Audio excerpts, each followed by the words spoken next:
In a fairly stark, somewhat terrifying and rather obvious warning, senior police officers and the Deputy Director General of MI5 have written to the Ministry of Justice to warn that the early release of prisoners may, quote, be of net detriment to public safety.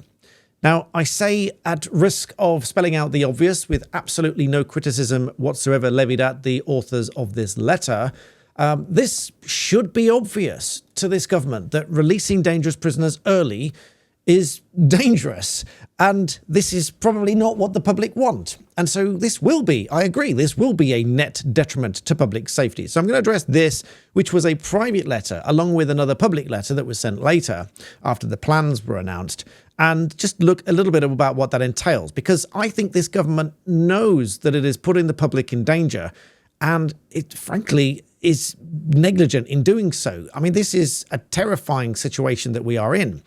So I'm going to go through this letter in just a moment. Please do subscribe to the channel if you want my brutally honest commentary, which is now written all over my merch, which is really cool, by the way. My new merch arrived. You can get this at the links below. I'm really quite excited about this. My designer, Martin Lewis, has put this together. I'll link him below. Really great quality merchandise.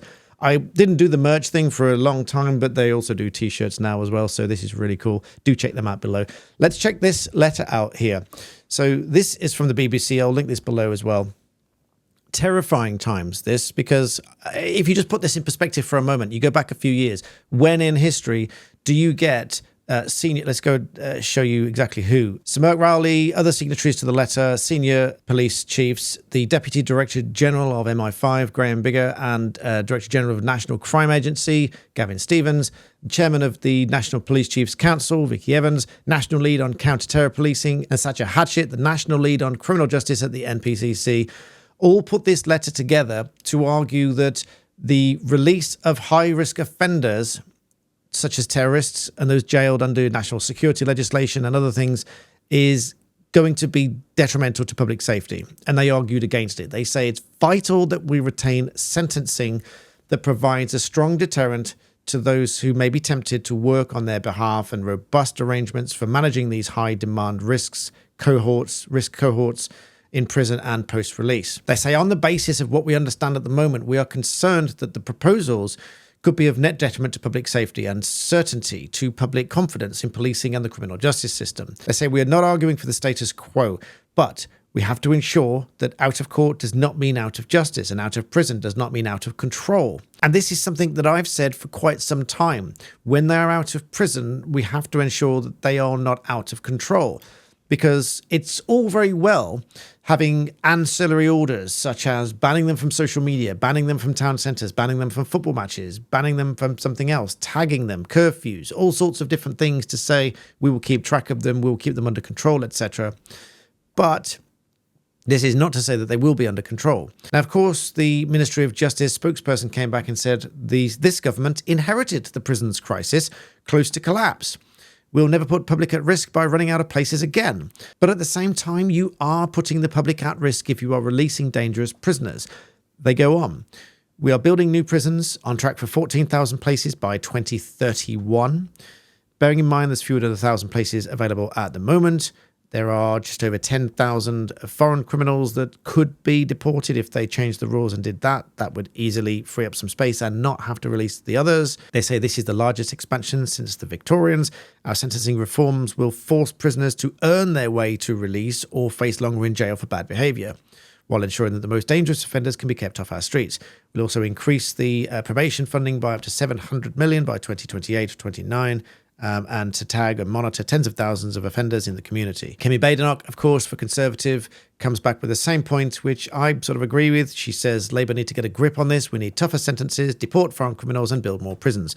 And that's absolutely what I agree with. But that's not the only letter. That, I think, was a private letter. But there is another letter where they talk about the pledges on reducing crime. For example, the pledge to halve knife crime and the rates of violence against women and girls by recruiting 13,000 additional police officers, etc. The criticism here is that if they don't heavily invest in it and they don't support it with extra funding, they are just not going to be able to support these pledges. Now, on the one hand, the Home Office has announced a 1.1 billion increase in funding, but the police chiefs at the same time said that there remains a 1.3 billion funding gap nationally over the next 2 years. In other words, they can't afford to do what they are saying they're going to do. And simply put, there is a concern that they don't have the money to put the additional police officers on the street, they don't have the money to back up the pledges, and that they are likely to need at least another 300 million to plug that gap and ensure that the policing offender management capacity is able to control the additional offending of the population at large, and with probation to exploit new technologies and, as they put it before, to keep them under control. And if that wasn't bad enough, whilst we're on the subject of finance, the national debt is now pushing towards £3 trillion, which is almost 100% of the national GDP. So, and in practice, if you look at the unfunded liabilities, such as future state and public sector pensions and so on, that's closer to £5 trillion. And they are obviously going to have to plug that gap somehow. And you'll remember from the budget that Rachel Reeves hiked taxes by £40 billion. They borrowed an additional £30 billion, and they're not done yet. They're looking at all sorts of other cuts as well. And the expectation is that she might come back in the autumn with another budget of an additional £30 billion. So there's only so many places that they can get that from. So we are possibly looking at pension areas. We're possibly looking at further welfare cuts, savings and ISAs and things like that. All these sort of figures are totally eye-watering. And when you look at what we pay monthly purely for servicing the national debt, it's something in the region of £9 billion a month, which is £100 billion a year, just down the drain. And if you'd like to know a little bit more about that, about where the money goes, because some people might think, well, it's a national debt, where does the money go and who are we paying this to?